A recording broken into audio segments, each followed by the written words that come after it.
Good morning. It's time to make bread again today. I'm trying to make a loaf of bread um, for sure every week, and I'm trying to eat a slice of bread every day. I've been grinding wheat grain, in my Vitamix mixer. So I have flour ready. I've got a stick of melted butter. I have a cup of water and a cup of milk in this bowl. And I just melted the butter in my loaf pan while I was preheating the oven. And that is hot. I didn't bring pot holders over here. So I'm just going to pour the melted butter into the milk and water and set that aside. Now it's ready. It's already has butter melted around the sides so the bread won't stick when I bake it.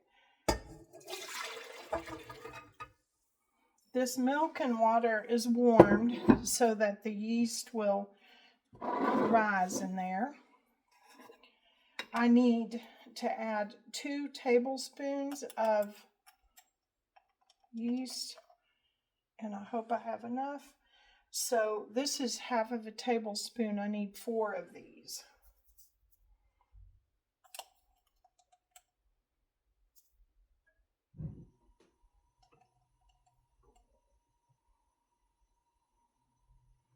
I need a little bit more. Let me get some more.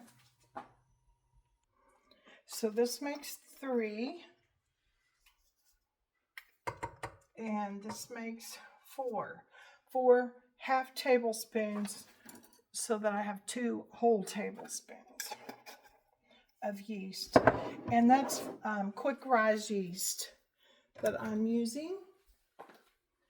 Now I want to add to this mixture 1 cup of my flour that's ground. I did this the last time I made bread, and I really liked how the bread turned out. I can't remember why I did it, but I liked it, so I'm going to do it again. I think it just helps the yeast begin to absorb into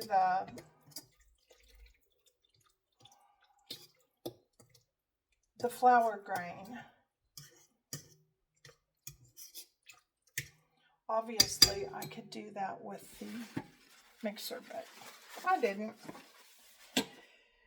So now, when this all starts to bubble, the cup of flour, the cup of water, the cup of milk, the stick of butter, the 2 tablespoons of yeast, once that starts to bubble, which I'm surprised it actually already is, then I'm going to add salt and honey and the rest of the flour. So I need a teaspoon and a half of flour. I use the pink Himalayan salt, and in my opinion, it's a little stronger than regular salt. So I'm going to just use a teaspoon and a little more.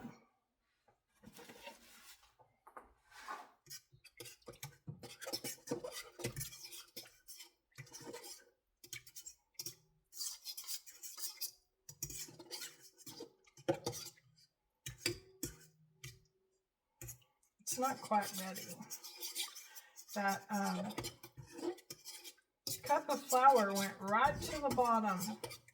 It sank like a rock. Now, when you grind wheat berries into flour, it does have a different texture. It has a different smell. And because everything from the wheat is in this flour, obviously it's going to make a different kind of your bread will be different. Has been a little bit of a learning curve for me with this. With just learning the way it absorbs the liquid and all of that. So, oh, wow, here it goes. I love watching this part because when the yeast starts to activate, the top of the liquid just moves on its own. It's obvious that the yeast is living in there. That's just so neat that the liquid activates it. But when it starts to really absorb into all the other ingredients, it just goes across the top of the liquid in a flash. I just love seeing that. You know, they say a watched pot never boils, right?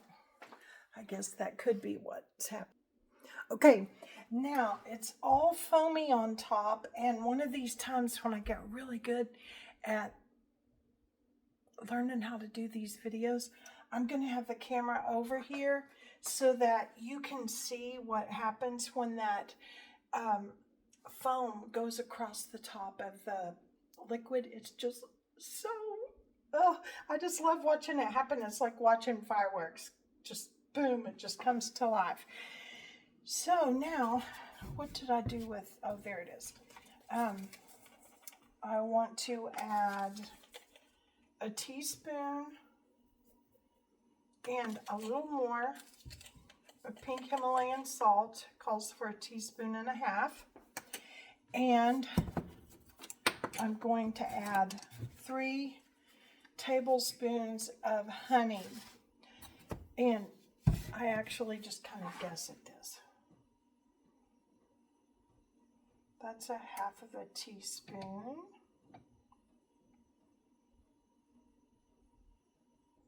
So that means I would need 6 to get 3. So here's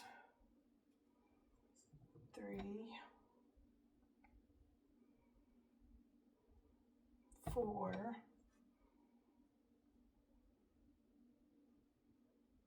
5, and I'm gonna stop right there.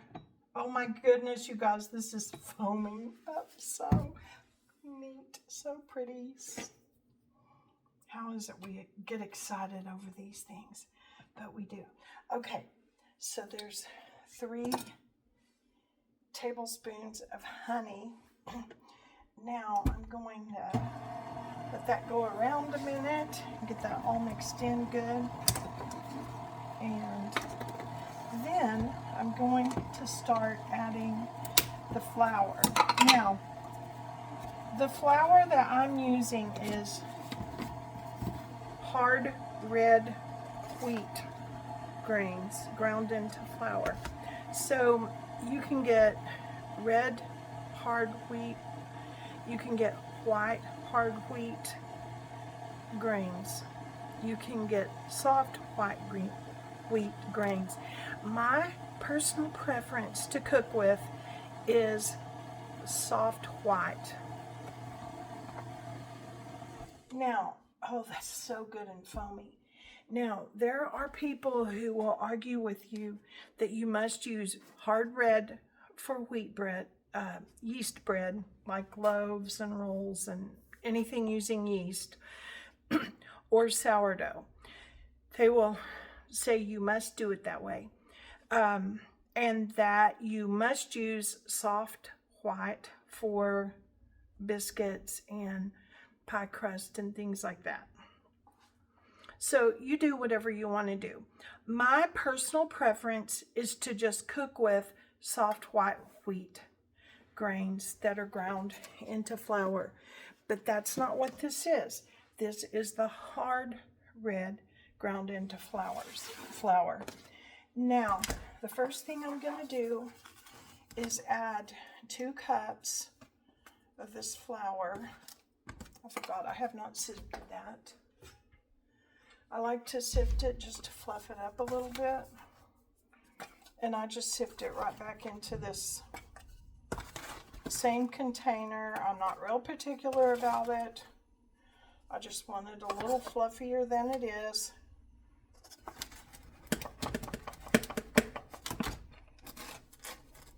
And so when I sift it right here in this corner, that's where I will scoop my flour from.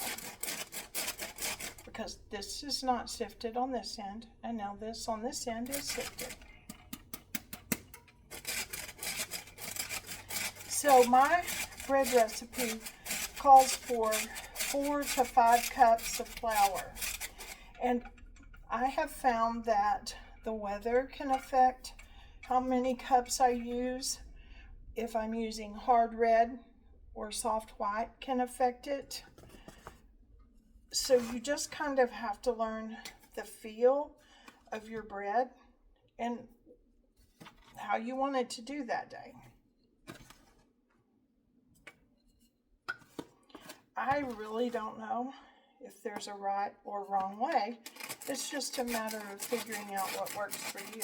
So that is foaming really well. I want to hurry up and get the rest of this wheat in there. So now I already have 1 cup in my mix here. So I'm going to add 3 more cups.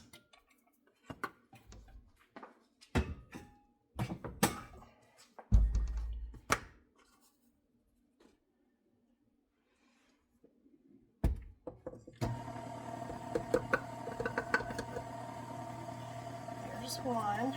Oh, that's so foamy and beautiful. There's 2, so that makes 3. I'm going to add 1 more. Now I have 4.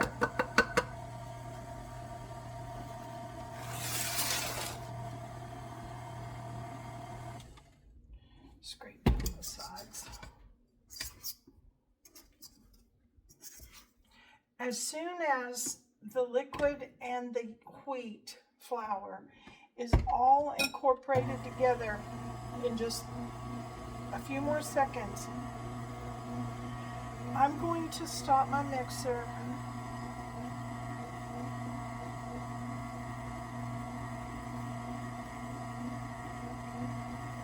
there, right there. Now what I'm going to do, I'm going to stop it and let it rest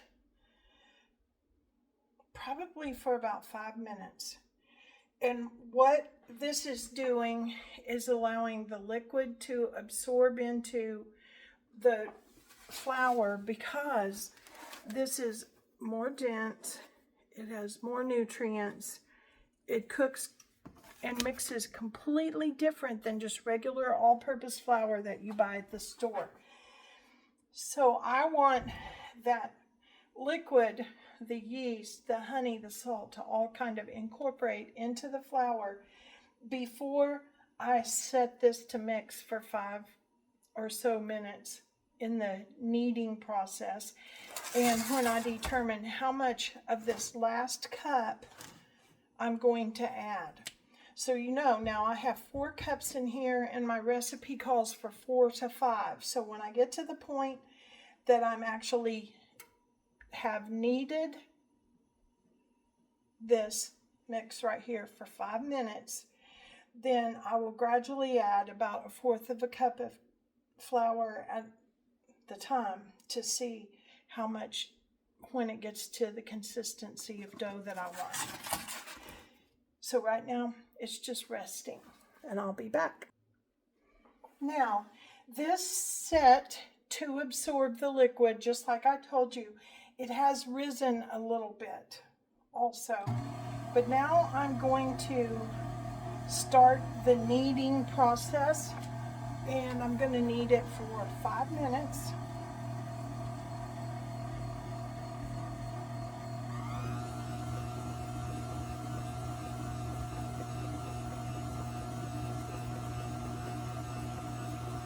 So I'll see how this looks in 5 minutes, and then like I said, I will decide how much of this last cup I'm going to add to this. So now I'm ready to start adding the last cup of flour, and this is still pretty sticky.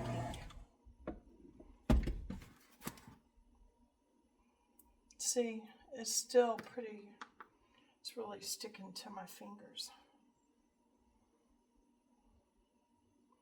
So I want to add 1/4 of a cup at a time, and as I do this, it will pull away from the sides of the bowl, and that will let me know that I've added enough.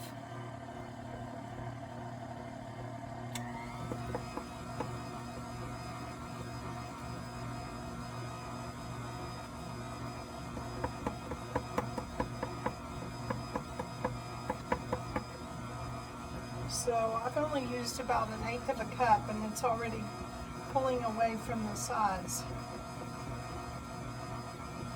So it did not need much.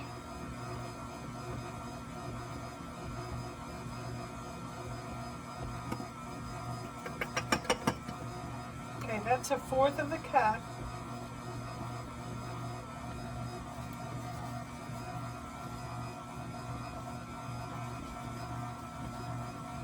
I'm going to let this knead for a couple minutes and see if it starts sticking again once that's all mixed in good.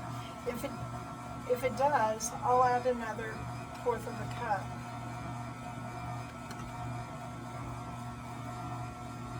It started sticking to the sides again, so now I'm going to add the second 1/4, which now makes 1/2 a cup. I know I'm stating the obvious here. I'm doing it to keep track myself.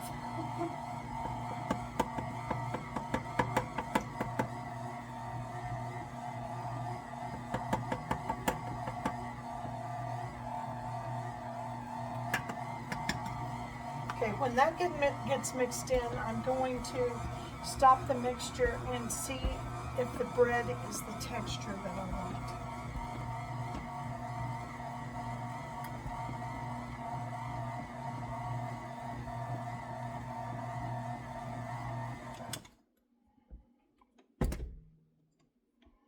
Okay, it's still sticky. I'm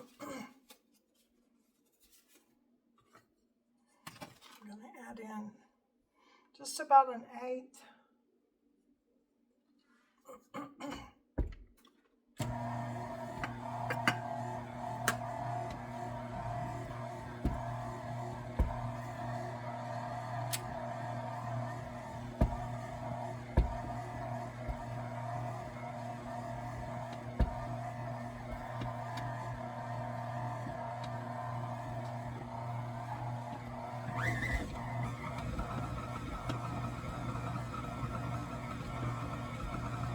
Okay, I'm going to put in another 1/8, and I really think that that will be enough.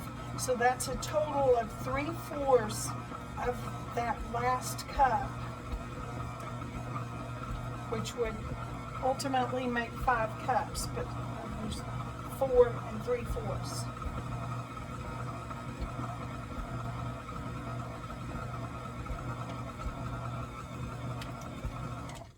I think this is going to be great. Yeah, that's exactly perfect. See how I can touch it, and it doesn't stick to my fingers. Now, what I'm going to do is let this set until it doubles in size, and then I will mash it down, and make it into a loaf. 1 loaf to put in this. I already have it buttered so it won't stick. And then it will make also about 6 rolls. And we will have rolls for our supper. That's what I say, supper. Okay. Give me just a little bit of time until this doubles in size, and I'll be back. Okie dokie, this has doubled doubled in size. Do you say doubled in half? This has doubled in half.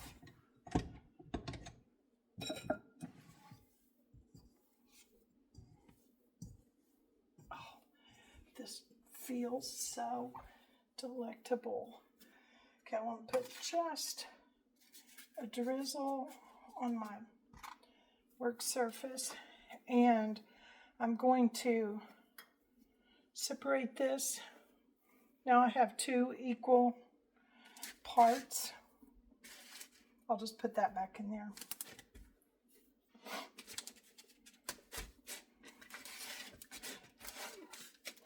Once this kneads, excuse me, for 5 or 6 minutes, up to 10 minutes in the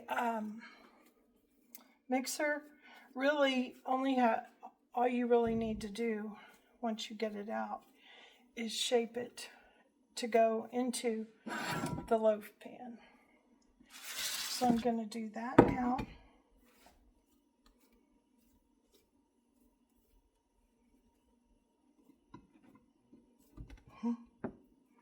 Look how cute he is. How cute he is.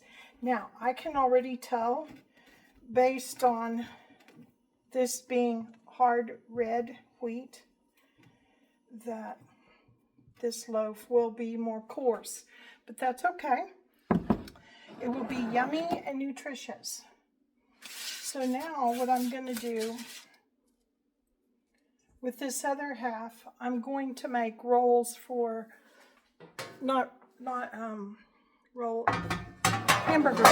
hamburger buns for supper out of this. So I'm just gonna flatten it out. I put just enough flour on my surface to keep it from sticking.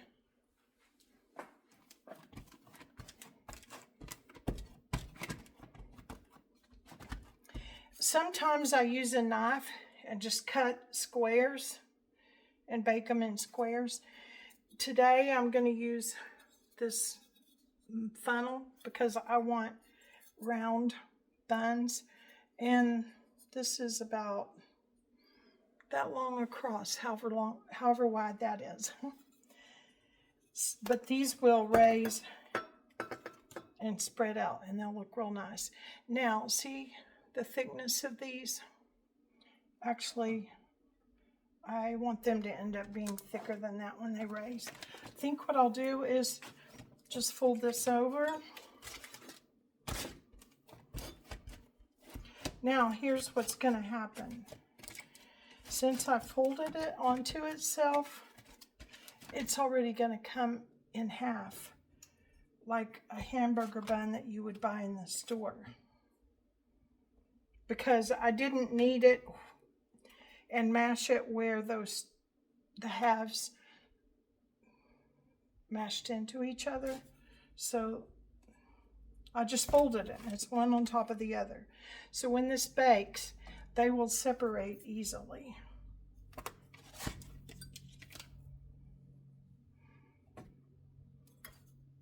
So red wheat berries, when they're ground and baked into bread, they have more of a dense, nutty flavor. They're nuttier and earthier tasting than the white wheat flour.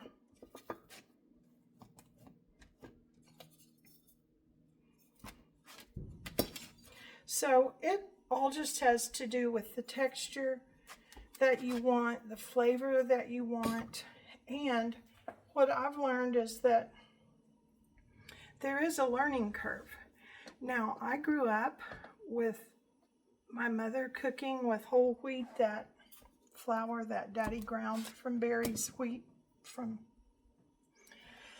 wheat, but I wasn't the bread maker in the family. My mother was. She made rolls and biscuits, and they were delicious. Absolutely delicious.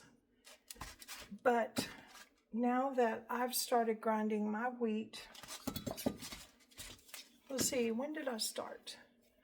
December or January. So it's been a few months.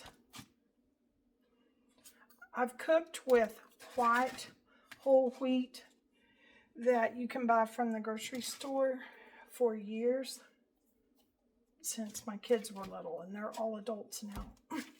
But this is even different than that. So now we're down to the end. I got 16 hamburger buns. These are small. They're about slider size, but they'll be just perfect for our meal tonight. So now I'm going to let these raise. The loaf, and we can have this for toast and just eating with butter. And like I said, I'm trying to make myself eat a slice of bread every day for the nutritional benefits. And to be honest, I'm not a bread lover. I like it when it first comes out of the oven and I can put butter on it and eat it with melted butter. It's delicious. But just to crave and eat bread, I don't. But there's so much nutritional benefit from whole wheat that is ground into flour. And so in the journey that I'm taking to be healthier, that's one thing I'm trying to do, is eat a slice of whole wheat, fresh ground flour each day. All right, I'll see you next time. Bye-bye.